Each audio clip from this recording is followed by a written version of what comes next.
Hello viewers, welcome to another blog. আজকে কিন্তু আবারও চলে এসেছি নতুন আরেকটি ভিডিও নিয়ে। তো আজকেও কিন্তু আপনাদের সাথে একটা পুজো মণ্ডপের ভিডিও শেয়ার করব। এত পরিমাণ গরম পড়েছে, আসলে সাজগোজ করতেও ইচ্ছে করছিল না, তাই একদম সিম্পল একটা লুক নিয়ে চলে গেছি পূজা মণ্ডপে। তো আমার সাথে কিন্তু এই যে আমার একটা বডিগার্ডও আছে, হ্যাঁ সে হচ্ছে আমার এক প্রতিবেশীর ছেলে। সবাই মিলে চলে গেছিলাম পুজো দেখতে। আর এখানে দেখুন একটা প্রোগ্রাম হচ্ছিল, আর এত পরিমাণে মানুষ পূজা মণ্ডপে ঢোকার আসলে কোনো পরিবেশই ছিল না। এটা কিন্তু একটা বাড়ির উঠান ছিল, তো জায়গাটা মোটামুটি একটু ছোটই ছিল বলা যায়। তো যেহেতু একটু বেশি মানুষ হয়েছে তাই এখানে একদম জ্যাম হয়ে গেছে। আমি কোন দিকে মণ্ডপে ঢুকছি দেখুন, এভাবে কখনো মণ্ডপে ঢুকেছি কিনা আমার মনে পড়ে না। তো যাই হোক, আজকে এভাবে মণ্ডপে ঢুকতে হলো আমাকে, কারণ গেট দিয়ে ঢুকার আসলে কোনো সুযোগ ছিল না, এত পরিমাণ মানুষ ছিল। ভেতরে কিন্তু এই যে অনুষ্ঠান হচ্ছিল, খুব সুন্দর একটা অনুষ্ঠান হচ্ছিল মণ্ডপের ভেতরে। শ্রেয়াসের পাপার শ্রেয়াস কিন্তু বাইরে বসেছে তার শ্রেয়াসের আঙ্কেলদের সাথে। তো যাই হোক, আমি একটু ভেতরে ঢুকলাম ভিডিও করার জন্য। আসলে ভিডিও করলাম, একটু মাকে দর্শনও করলাম। সবাই কিন্তু এখানে প্রচুর মজা করছিল, আমি সবাইকে একটু ভিডিও করছিলাম, আপনাদের সাথে শেয়ার করব বলে অবশ্যই ভিডিও করছিলাম। মণ্ডপের বাইরে বের হয়ে এসে দেখি আমাকে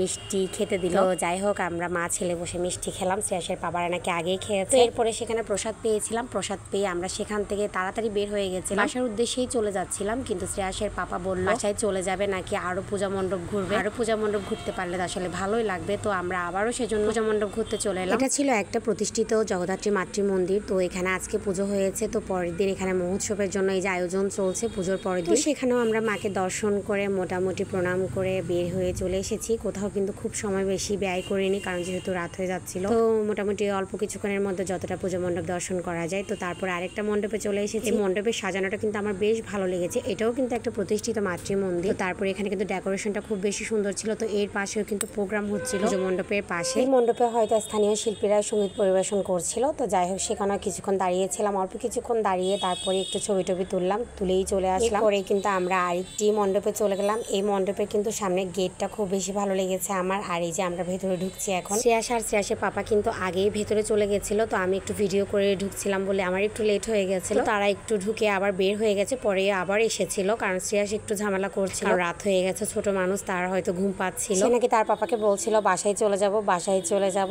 আসলে সে বাসায় আসার আরো অনেকক্ষণ পরেই ঘুমিয়েছিল, কিন্তু তার হয়তো বাইরে ভালো লাগছিল না, সেজন্য বাসায় চলে আসার জন্য বায়না করছিল। পূজা মণ্ডপের প্রোগ্রামটাও কিন্তু খুব ভালো হচ্ছিল। যে ব্যান্ডটা এনেছিল সেটা কিন্তু খুব ভালো গান করছিল।